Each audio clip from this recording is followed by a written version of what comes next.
बिस्मिल्लाह वल्हम्दुलिल्लाह वस्सलातु वस्सलामु अला रसूलिल्लाह अस्सलामु अलैकुम वरहमतुल्लाहि वबरकातुहू। उम्मीद करती हूँ कि आप सलमान और सेहत की बेहतरीन हालत में होंगी। इंशाअल्लाह अज़्ज़ वजल अल्लाह सुब्हानहू व तआला आप सबकी तरफ बढ़ने वाले हर शर को खैर में बदल दें। हाँ, इंशाअल्लाह हमने ग़ीबत और चुगली के बारे में देख लिया। एक पॉइंट मैं कल बताना आप लोगों को मिस कर गई। देखिए, जनरल बात, जैसे कि अभी ये चीज़ ग़ीबत में इन्वॉल्व नहीं होती, ये बात को अंडरस्टैंड करें। अगर देखिए अभी आप टीचर्स मीटिंग है या फिर कोई मीटिंग हो रही है, या फिर जैसे कि अभी एग्जांपल देखिए, अभी हम 4 बहनें हैं, सपोज़ हम 2 बहनें, हम तीसरी बहन के बारे में बात कर रहे हैं, उसकी बुरी आदतों के बारे में एक दूसरे से बात कर रहे हैं। ओके, बात करके डिस्कस करने का मतलब इंटेंशन हमारा ये है कि उनकी बुरी आदतों को ओवरकम करना, उनको समझाना कि आपके अंदर ये बुरी आदत है, इसलिए हम वो बात कर रहे हैं। इसलिए नहीं कि इंटेंशन यहाँ पर देखिए, नीयत हमारी ये है कि हम हमारी दूसरी बहन का, ठीक है, 2 बहनें मिलकर तीसरी बहन के बारे में बात करिए, उनकी बुराइयों का जिक्र करिए इसलिए कि उनकी वो प्रॉब्लम को हल कर सके, जो बुरी आदत है उनके अंदर, उनको समझाए कि ये बुरी आदत है, उसको कैसे ओवरकम करना है। इस वजह से 2 बहनें तीसरी बहन के बारे में डिस्कस कर रही है, तो ये ग़ीबत में नहीं आएगा।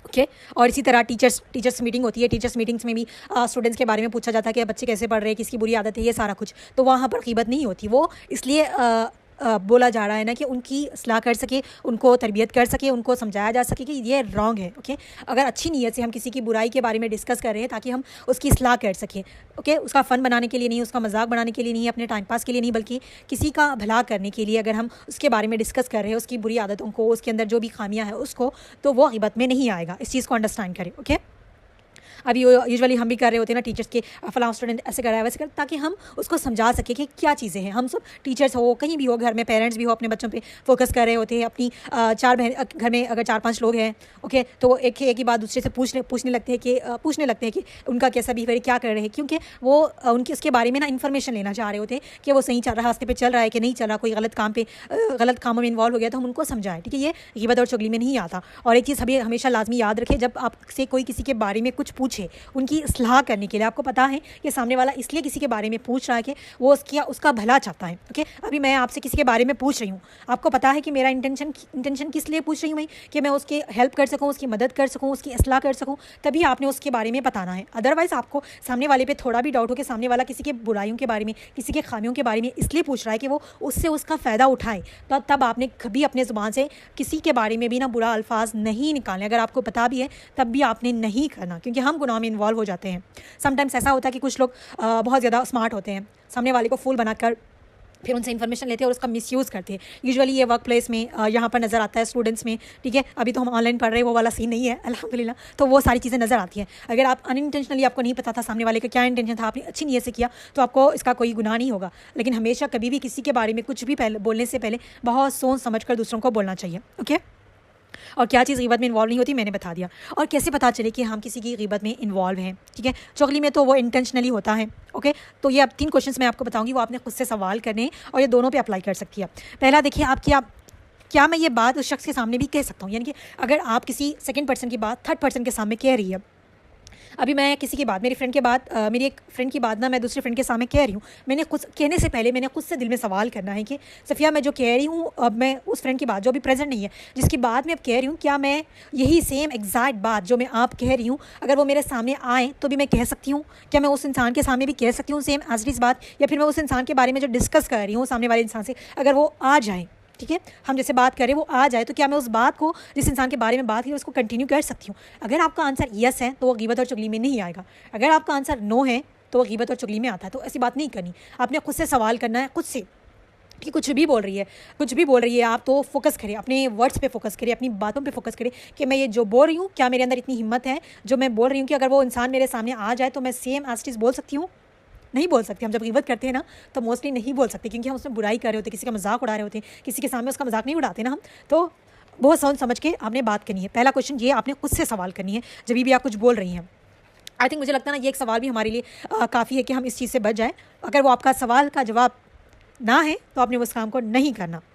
नेक्स्ट है, आप जो बात कर रही है, अभी आप थर्ड पर्सन की बात कर रही हो, प्रेजेंट नहीं है, वो सेकंड जो पर्सन नहीं है एक्चुअल में यहाँ पर, ठीक है, उसके बारे में बात करिए। उसके बारे में बात करने का कोई फ़ायदा है? कोई फ़ायदा है? अगर फ़ायदा नहीं है तो हमने बिल्कुल नहीं करना। हम क्या फ़ायदा होता है ग़ीबत करके? कोई फ़ायदा नहीं होता, हमारे नेकियां ज़ाया जा रही होती है, लेकिन कोई फ़ायदा नहीं होता। अगर फ़ायदा नहीं है तो बिल्कुल भी नहीं करना। ओके, तीसरा सवाल ये है कि आपने देखना है कि ये जो मैं दूसरे इंसान के बारे में बात कर रही हूँ, ये सिर्फ दिल में ईगो, झलस या फिर कोई भड़ास निकालने की वजह से तो मैं नहीं कर रही। ठीक है। अगर ऐसा कुछ है, आपको किसी के बारे में बहुत सारी शिकायतें हैं, बहुत कुछ होता है समटाइम्स, कुछ लोग हमें पसंद नहीं करते और हमें भी कुछ लोग नहीं पसंद आते, कुछ लोगों की आदतें ऐसी होती है हमें बहुत ज़्यादा इंटरनली हर्ट कर रही होती है। अगर आपको किसी को भी लेकर कुछ भी शिकायत है, अल्लाह सुब्हानहू व तआला के सामने जाए और सारी शिकायतें कर लें, ठीक है। आप गुनाह में भी इन्वॉल्व नहीं हो जाएगी और आपका दिल का बोझ भी हल्का हो जाएगा। या फिर आप एक पेपर ले लें, पेन ले लें, उस पर लिखना स्टार्ट कर दें उस इंसान के बारे में। आपके दिल में जितने भी नेगेटिव थॉट्स आ रहे हैं, कुछ भी आपको लग रहा है ना, हम इंसान है, लगता है कुछ लोगों की बातें दिल पे बहुत ज़्यादा लगती हैं, तो फिर वो कहीं ना कहीं निकलना ज़रूरी होती है। वो कहीं ना कहीं ग़ीबत के शक्ल में फिर इस तरीके से ना निकल जाती है। इट्स बेटर, इट्स बेस्ट कि आप अल्लाह सुब्हानहू व तआला के सामने उसकी बातें करना स्टार्ट कर दें, या फिर कोई भी पेपर ले ले, बुक ले ले, लिखना स्टार्ट कर दे। पेन ले, फ़ोन में लिखना नहीं करना, आपने प्रेजेंट अपने हाथ में पेन पकड़े और अपनी हाथों से मूवमेंट को, जो जो आपके दिमाग में थॉट्स आ रहे हैं ना, लिखे। जब हम लिखते हैं तो आपको पता है क्या होता है, हमें खुद अपने वो वर्ड्स पे, उस थॉट्स पे ना गिल्ट होगा, गिल्ट होता है। अगर आपने कभी नहीं किया तो उसको करके देखिए, क्या मेरी सोच इतनी घटिया है कि मैं इतना किसके बारे में बुरा सोच रही हूँ, इतने बुरे ख्यालात ला रही हूँ ना। वो गिल्ट आपको फिर दोबारा ना उस तरह के ख्यालात आने से रोकता है। तो ये लाजमी करें, अभी जब भी किसी के बारे में आपको कुछ भी इस तरह के नेगेटिव थॉट्स आ रही है या फिर ऐसा लग रहा है कि मैं इसकी भड़ास निकालूँ, ओके, होता है, हम इंसान है ना, तो दिमाग में जो कहते हैं ना, वो ऐसा कहते हैं ना, किसी के पेट में, कुछ लोगों के पेट में बात नहीं रुकती, जब तक कुछ भी हो ना वो उसको अपने मुँह से बाहर निकालते नहीं, तब तक उनको चैन नहीं आता। तो अपनी बेस्ट प्रैक्टिस करें, पेपर ले, बुक ले, कुछ भी ले, पेन ले या पेंसिल, किसी से भी लिखना स्टार्ट कर दे। दिमाग में जो भी थॉट्स है ना उसको पेपर पर राइट डाउन करें। इससे आप बहुत ज़्यादा हद तक ना कम कर लेंगी। और ये सवाल भी आप खुद से करें कि जो मैं बात बोल रही हूँ वो सच है, इंसाफ वाली बात है कि नहीं। देखिए, अगर ये आप इसके सारे जवाब आपके पास ना है तो आपने वो बात करनी ही नहीं, ठीक है। वो चुगली में, ग़ीबत में आ जाएगी, वो गुनाह में इन्वॉल्व हो जाएंगे हम, ओके। अगर हाँ है तो आप इससे बच गए, ठीक है। ऐसे आप उसका पता कर सकती है। नुकसान क्या होंगे? नुकसान तो देखिए, पहले तो हम गुनाह में इन्वॉल्व हो जाते हैं, ठीक है। कबीरा गुनाह है, कबीरा गुनाह में इन्वॉल्व हो जाते हैं, और कबीरा गुनाह ऐसे माफ़ नहीं होते जब तक हम माफ़ी ना मांग ले, हमारे गुनाह माफ़ नहीं होते। और ग़ीबत एक ऐसा गुनाह है ना, जब तक हम उस इंसान से माफ़ी ना मांग ले जिसकी हमने ग़ीबत की है, तब तक उसकी माफ़ी नहीं मिलती। तो आज आप लोगों से एक रिक्वेस्ट है कि हमने जाने अनजाने में बहुत से लोगों की ग़ीबत की है, जो ग़ीबत की होगी, चुगली तो नहीं कहूँगी मैं, क्योंकि इंटेंशनली हम ऐसे काम नहीं करते, अल्लाह हमें बचाए रखें। ग़ीबत कहीं ना कहीं हम कर रहे होते हैं, तो सबसे माफ़ी मांगे, अल्लाह से भी दिल से माफ़ी मांगे कि अल्लाह मैंने जाने अनजाने में किसी की ग़ीबत की है तो मुझे माफ़ फरमा दे, की नहीं की है हमने, ठीक है। तो उससे माफ़ी मांगे। और जितने लोगों, सबसे ना, जितने भी आपके फ्रेंड लिस्ट में, कॉन्टैक्ट में है, जिससे कॉल करके कॉल पर माफ़ी मांग सकती है, माफ़ी मांग ले, ओके। मैसेज करके माफ़ी मांग सकती है तो माफ़ी मांगे। एक सिंपल सा मैसेज, अस्सलाम वालेकुम, खैरियत, कि माफ़ी, मैं आपसे दिल से माफ़ी चाहती हूँ कि अगर मैंने जाने अनजाने में आपका दिल दुखाया हो, आपकी ग़ीबत की हो, चुगली की हो, तो मुझे दिल से माफ़ कर दे, ठीक है। दिल से माफ़ी मांगनी चाहिए, ऐसा नहीं कि बस हम एक नॉर्मल मैसेज कर दे। कुछ अर्से पहले ना इस तरह के मैसेजेस आते थे, अभी नहीं आ रहे, कि मुझे माफ़ कर दे, इस तरह की माफ़ी किए, इस तरीके ना बहुत से रैंडम मैसेज आया करते थे। लेकिन दिल से एक मैसेज टाइप करें, सबके लिए, अपनी फीलिंग्स का, अपने ख्यालात का, जो भी आप गिल्ट हमारे अंदर वो होना चाहिए कि हमने ग़ीबत की थी, हमने उसके गुनाहों की माफ़ी मांग लेनी चाहिए, क्योंकि कल हम है या नहीं हम नहीं जानते ना, कभी भी हमारा वक्त लास्ट टाइम हो सकता है। तो सबसे दिल से माफ़ी मांग लिया करें हमेशा। देखिए, जब भी आपको, मैं ऐसा नहीं कि हम एक बार माफ़ी मांग रहे, जितनी बार चाहे आप माफ़ी मांग सकती हैं। कभी भी माफ़ी मांगने वाला छोटा नहीं होता, अल्लाह माफ़ी मांगने वाले को पसंद करता है। तो हमेशा माफ़ी मांग लेनी चाहिए, छोटा बड़ा ये नहीं देखना चाहिए, मेरे कज़िन है, मेरे फ्रेंड्स है, हमें छोटा बड़ा नहीं। यहाँ हम अल्लाह सुब्हानहू व तआला को राज़ी करने के लिए आए हैं, तो हमारे दिमाग में ये सवाल नहीं आना चाहिए कि सामने वाला क्या सोचेगा, माफ़ी मांग रही है, सामने वाला क्या सोचता है, छोड़ देना। हमें हमारे अमाल का हिसाब हमने देना है, तो हमने लोगों के बारे में नहीं छोड़ना। दिल से माफ़ी मांग रही है, आप मैसेज कर सकती है, कॉल कर सकती है, वॉइस नोट, जैसे भी आप कर सकती है ना, कर लें, ठीक है। ईगो उसको कभी नहीं लाने देना यहाँ पर, क्योंकि जब डेथ हो जाएगी, हमारी मौत आ जाएगी, तो फिर ईगो काम नहीं आएगा, हमारे अमाल काम आएंगे। और ग़ीबत तो इतना बड़ा गुनाह है ना, हम सब इसमें इन्वॉल्व है। ऐसा नहीं कि मैं नहीं हूँ, आप नहीं हूँ, सब है, हम सब कहीं ना कहीं, किसी का परसेंटेज ज़्यादा हो सकता है, किसी का कम हो सकता है, लेकिन हम कहीं ना कहीं सब ग़ीबत में इन्वॉल्व है। हमने पूरी कोशिश करनी है कि हम इससे बच जाए। कोई 20% पे हो सकता है, कोई 10 पे, कोई 90 पे, कोई 100 पे, ठीक है। इससे निकलने की कोशिश करने का मैं आगे बताऊँगी, ठीक है। आपने सबसे माफ़ी मांगनी है, अल्लाह से भी मांगे, सबसे दिल से माफ़ी मांगे, सबसे दिल से माफ़ी मांगे, हर बार मांगे, एवरी वीक मांग ले, एवरी फ्राइडे मांग ले, या फिर जब आपका दिल कहता है कि मैंने माफ़ी मांगनी है, माफ़ी मांगते रहे। अल्लाह सुब्हानहू व तआला माफ़ी मांगने वाले को पसंद करता है। अपने भाई बहन जो भी है घर में, उनसे भी माफ़ी, उनसे तो डायरेक्टली जाके माफ़ी मांग ले, ठीक है।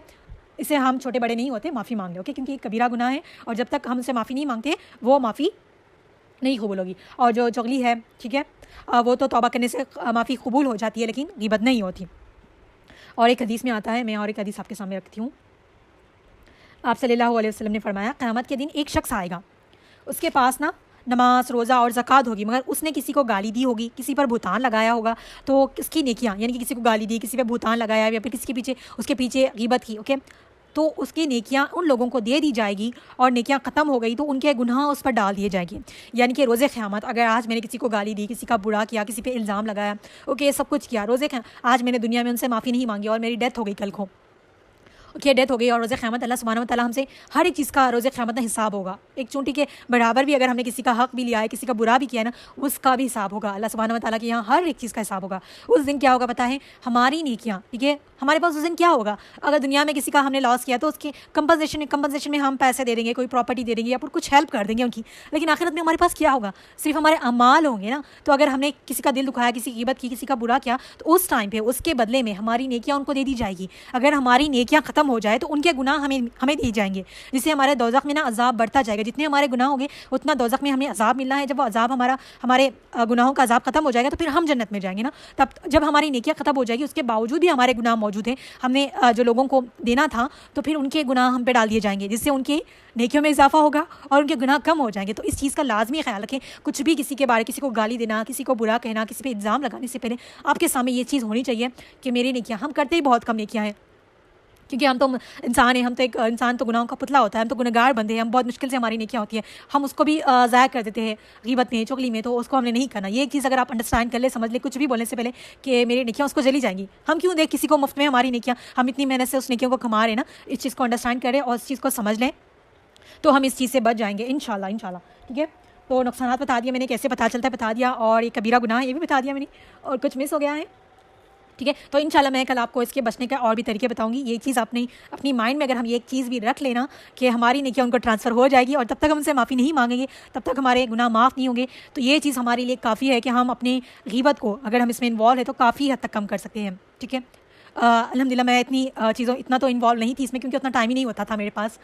लेकिन अभी तक मैंने बहुत ज़्यादा, जब से मैं घर में हूँ ना, खाली होता है बंदा तो इस चीज़ों में इन्वॉल्व हो जाता है, तो इसलिए ख़ुद को बिज़ी रखा करें। ओके, तो अभी अल्हम्दुलिल्लाह कुछ भी थोड़ी बहुत परसेंटेज 5-10% रह गया है, तो उस पर भी फोकस करने की कोशिश करती हूँ, अपने आप को बिजी रखें। इंशाल्लाह मैं कल बताऊंगी कि कैसे हमने इसको ओवरकम करना है, कैसे इस चीज़ से बाहर निकलना है। इंशाल्लाह अल्लाह रब्बुल इज़्ज़त हम सबको ग़ीबत और चुगली से, जैसे कबीरा गुनाह से बचाए रखें, और हम सबकी हिफाजत फरमाएं। आमीन सुम्मा आमीन। जज़ाकुमुल्लाह खैर। अस्सलाम वालेकुम व रहमतुल्लाहि व बरकातुहू।